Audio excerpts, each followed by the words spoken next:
guys, my name is Michael. I'm a first-year alumni. My career path is pre-med class Gamma Iota, and today I'm just going to be talking about making friends.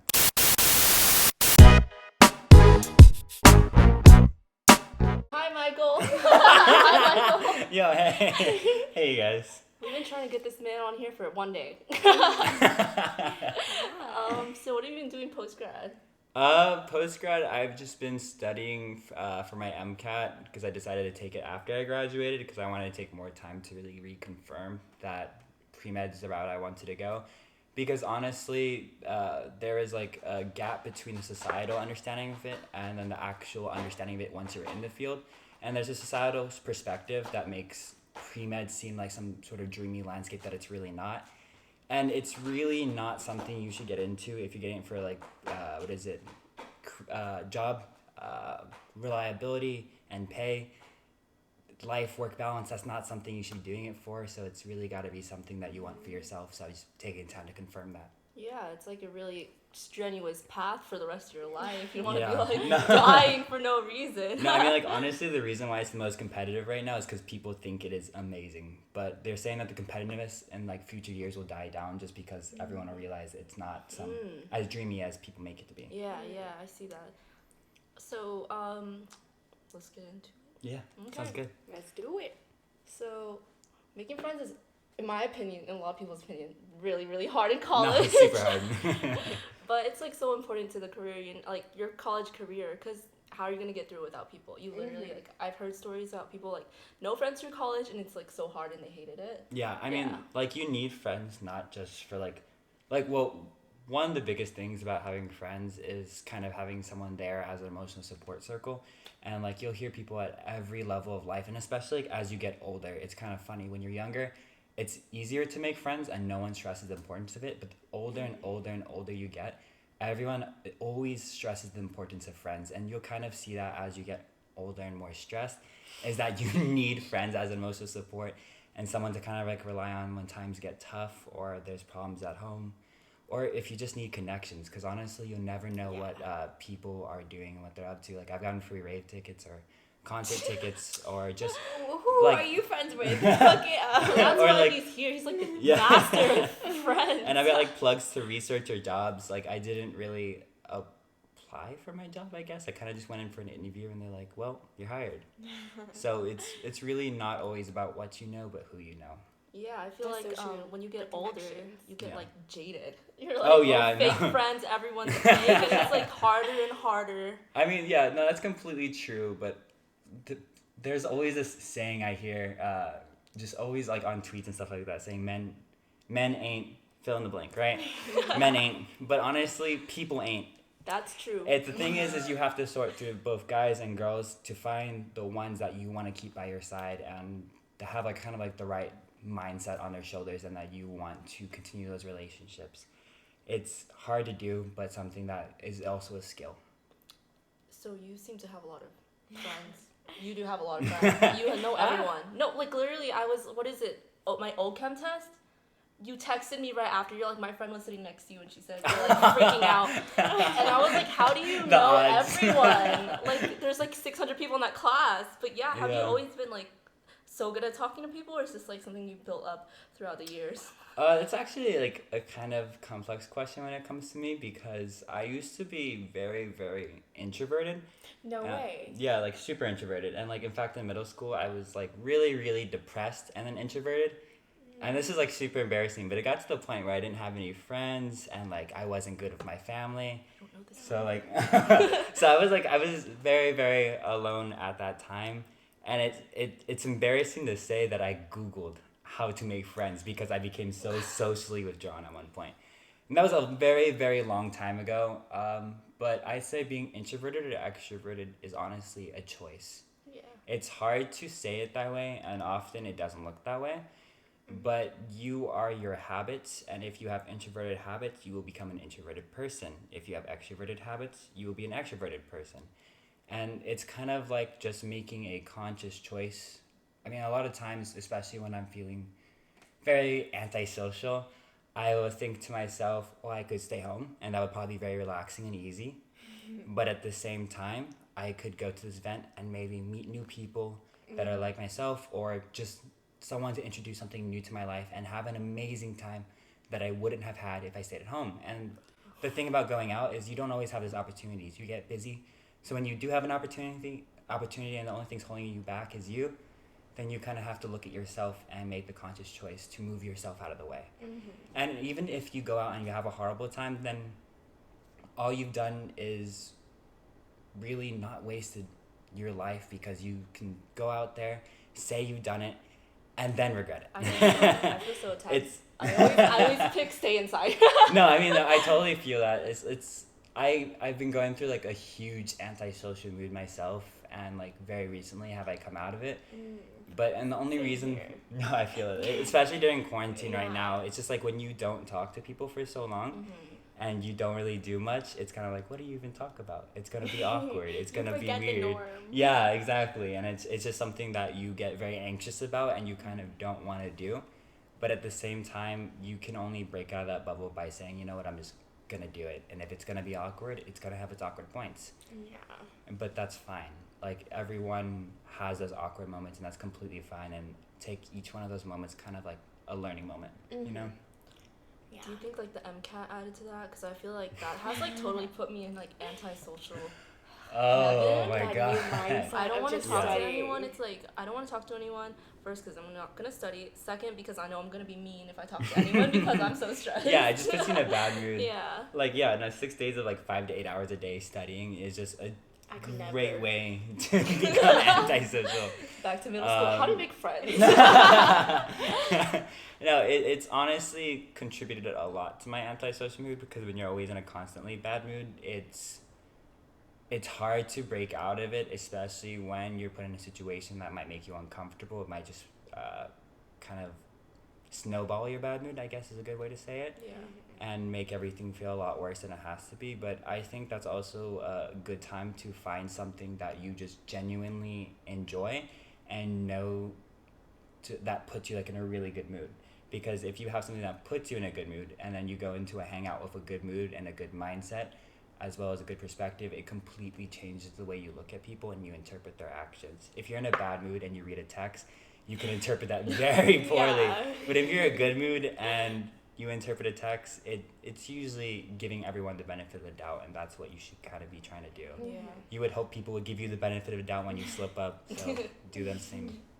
Dude, I actually used to be so introverted like elementary school, and then I was like freaking weird middle school because Oh, I no, was just trying to same. like talk to people, and now here I still feel awkward talking to like new people, but like you don't. I feel like you don't, because the first time I met you, you were like, and I was like, who are you? During I- rush, you were like going out there. I saw you like bouncing off each active so fast compared mean- to the rest of them. Dude, I I was like, is he active? I was like, I know I am, but it's he. It's kind of my I guess defense mechanism in a sorts. I hate those awkward moments, and the way I've overcome those awkward moments is by just talking, to filling the gaps. Yeah. But I mean, I think also yeah, I right. hate the Are you bad silence. with Yeah. silence? I'm bad with silence, but at the same time, I've learned in like my past 3 years to honestly, it's okay to be silent. And in fact, if you are silent sometimes, you will learn a lot more about the Yeah. people around you, because you give them a lot more opportunity to talk. Yeah. And that by talking too much sometimes, you can kind of like silence them and not make them feel as welcome to share their own personal life or shortcomings or successes, and all of which can be very interesting or educational or just help you guys grow closer as friends. Yeah, I agree. I feel like I'm just getting used to that because I wouldn't say I'm an extroverted. I honestly still don't know what I am. What'd you pick? Because I feel like it's not good to define yourself, because Right. it's very easy to like just compartmentalize yourself into like what a personality quiz tells you are. Oh yeah. She Um, loves those. I actually do love those though. I mean, Not gonna you've lie. taken the Myers-Briggs ones, right? Yeah, Yeah. mine I mean, keeps like- changing. Oh no, completely the Yeah. same. I mean, I used to get the campaigner. Dude, me too. Yeah, right? Yeah. Before I don't- MCAT. I don't know what I am anymore, but something about the Myers-Briggs test is that they kind of give you like a percentage rating of everything, But I think that's also how you should try to interpret yourself, or Yeah. really anyone, is that no one is 100% anything, and Exactly. everyone is on a kind of scale of things. Mhm. Everything in life is almost like that scale, and sometimes we like seesaw back and forth, but that's perfectly normal and that's perfectly fine. And if you ever feel like you don't know yourself or others, it's fine to be unsure and kind of just say, you know what, this is just Factual. a different part of my life right now, and I'm kind Yeah. of seesawing between myself and someone else Yeah. that I may not be familiar with yet, but I will get to know. Yeah, that's so true. And it's like it's not good to like look back and be like, oh, I used to be this way. It's like you were living a whole completely different life like Yeah. a year ago. You know? Yeah, It's no, not- completely. It's like you're just Mhm. growing, and it might be make friends later. Just kidding.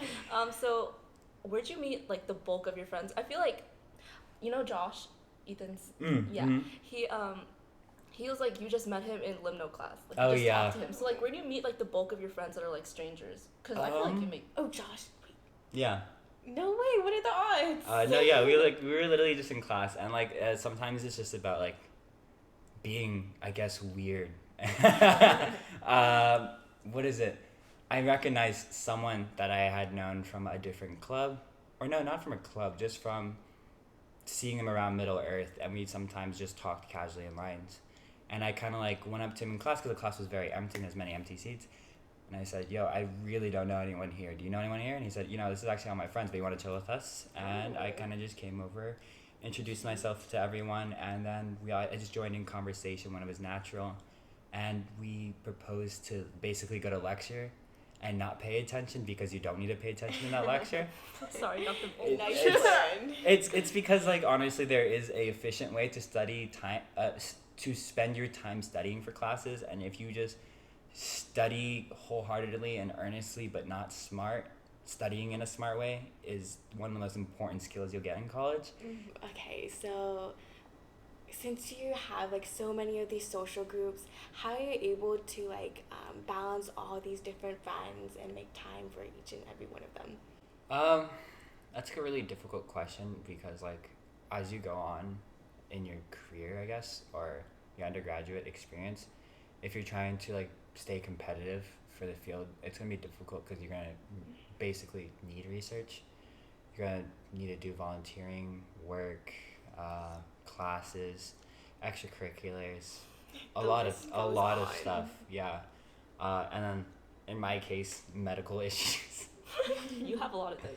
Yeah, I mean, like, I mean, my worst quarter is like on 12 different medications, and like, I went to 3 different urgent cares and 2 emergencies, and like, no one knew what I had until one test came back positive. Like, oh, you have strep, but it didn't give you like the usual symptoms. It just infected my skin, which sucked.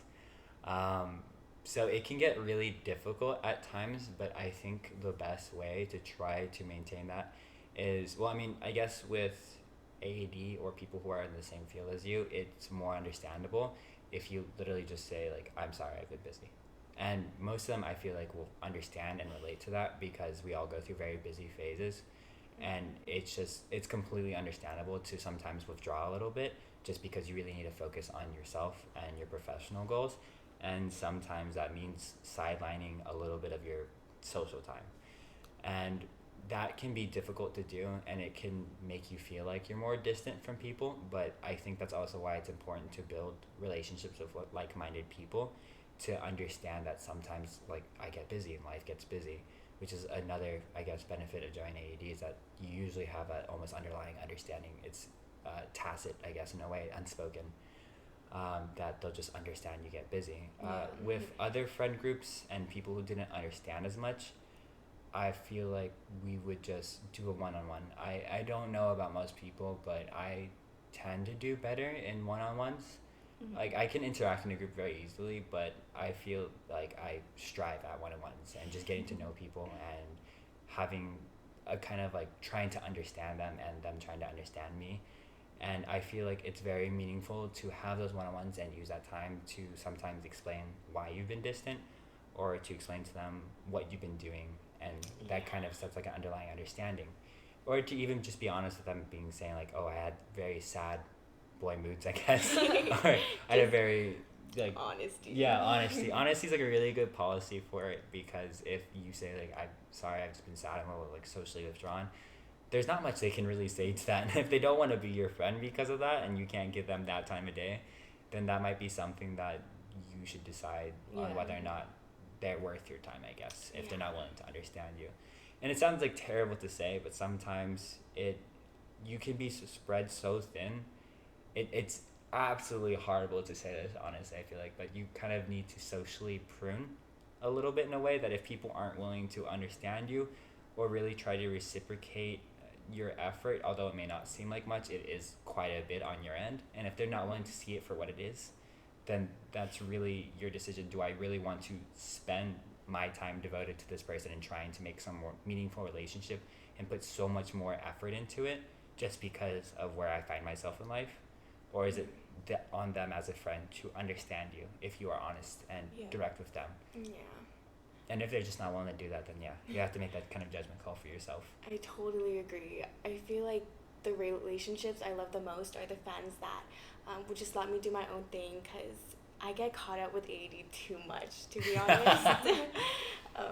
I mean, understandable given your position and like, you know, everything else. Yeah, and the ones that I can just talk to, catch up, and it's like they're totally fine with it, those are the ones I appreciate the most. Yeah. Yeah. I mean, like there's friends I will go 3, almost 6 months without even just talking Same. to. And you don't even realize Yeah. it sometimes. And then it's just like when you see each other again, it's just so fun and it's just so nice. And those are like the people you need to hold on to. It's like right back on track. Yeah, from it's where like we left nothing off. ever happened. Dude, I feel like we're like perfect because we're both horrible at texting. We'll like literally text each other and reply once a week. So by the end of the month, we got 4 N. Yeah. I'm like renownedly terrible at texting. I like, appreciate that though, because like everyone shits on me, but then like with you, it's like we understand each other. it's like a lot of times it's really hard for me to text back because a lot of times I will be in the middle of something, but I will see text message and I'm like, oh, is this important? And if I see it and it's just like, yo, how you been? I'm just like, okay, I can respond to this when I'm on my break, and then I'm on my break and I just completely forget, and then there's no more notifications. So I'm just Yeah. like I'm like a week later, like, why hasn't this person talked to me? And I would look at it, I'm like, oh, It's the worst when they it's double me. text. And it's like, I thought I Oh, responded yeah. to that. I responded in my head. I'm like, I thought I responded. I'm so sorry. Yeah. But I like calling. We just call each other. Yeah, no, it's I feel like one of the best things to do is just call. I personally find like calling over the phone much more meaningful, Mhm. and it's just I feel like a way better to communicate if you're trying to build a connection or keep that friendship alive, because I feel like so much more emotion that can't necessarily be said over text. Like I said, it completely depends on your mood how you're gonna interpret a text, right? Yeah. I don't know. I used to be into texting, but like in the past couple years, I'm like, I guess I got like old. I retrograded. I'm just like, Yeah. I'd rather talk to you in person or talk to you on the phone.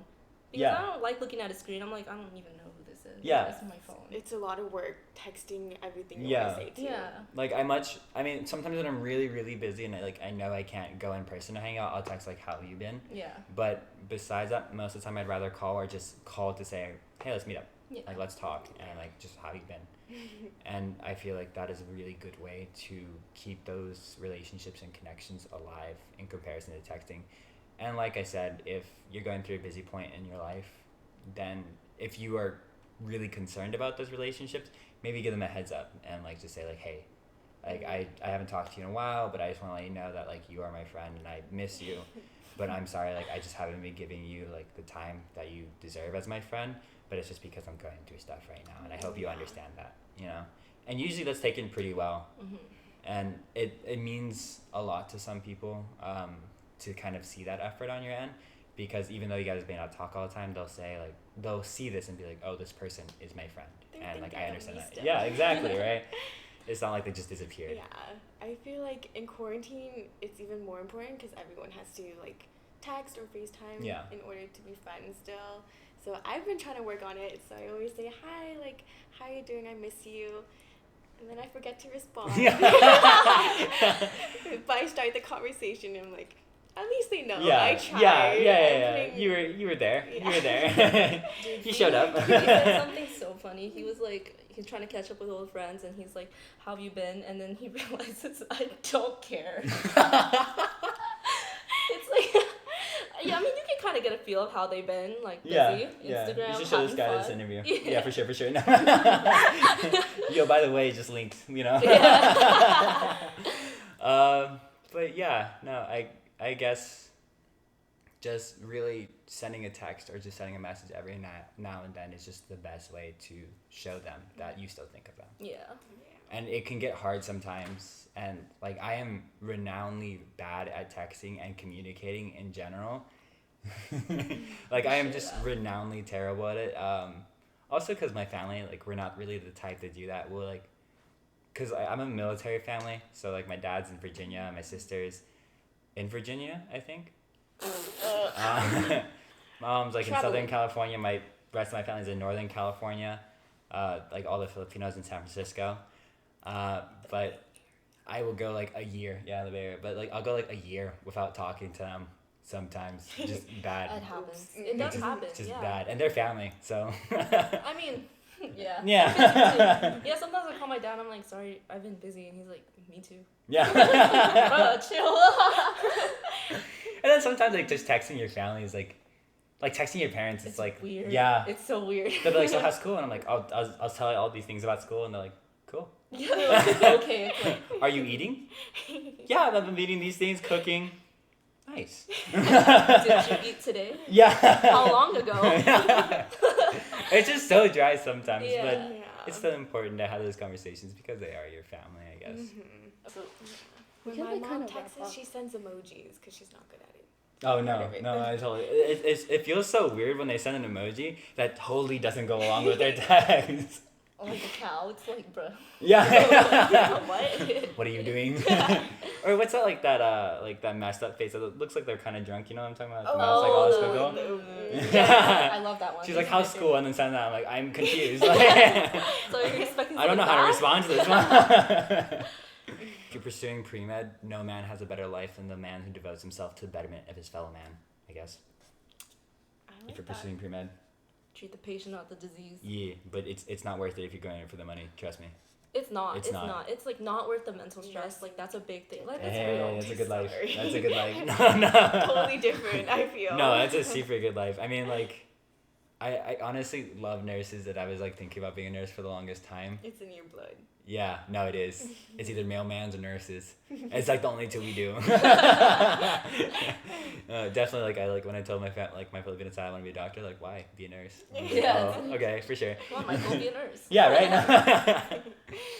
Thank you, Michael. Thank you so much for coming, Michael. I Yeah. had like that was such a Oh, great yeah. conversation. Yeah, no, totally. Yeah, you didn't find friends like Michael. Oh, no, no. He's such a good time. We had Oh, so many God. camera issues. We had so many camera You want issues. someone who's never going to guys. respond to you? Hit me up. What's up? Me too. I'll call you though. Yeah, get a message once every month if you're lucky. Yeah, no, definitely. I mean, But also... it'll be the most meaningful message you get the whole month. I mean, I guess also if you're like interested in pre-med and have doubts, feel free to message me, I guess. Maybe I can like allude a It's little like you bit get with a the million career. messages and you Yeah. It's just, can you be my friend, Michael? They know what's up when they message me. They know. warning, heads up. Yeah. I've already told them I'm terrible at responding. Yeah, expect a reply in 2 to 3 business months. Yeah, so I mean, Michael Sherwood on Facebook or contact us and we'll put you in contact. Yeah. And if he replies to us, maybe he'll reply to you. Yeah, I respond to you guys. Like, give a couple weeks. Michael, don't even lie. I don't even respond to you. Oh. So you don't have to. Alright, fair. Alright, we good? Yeah, we're good. Alright, Bye, bye. guys. Thank you, Michael.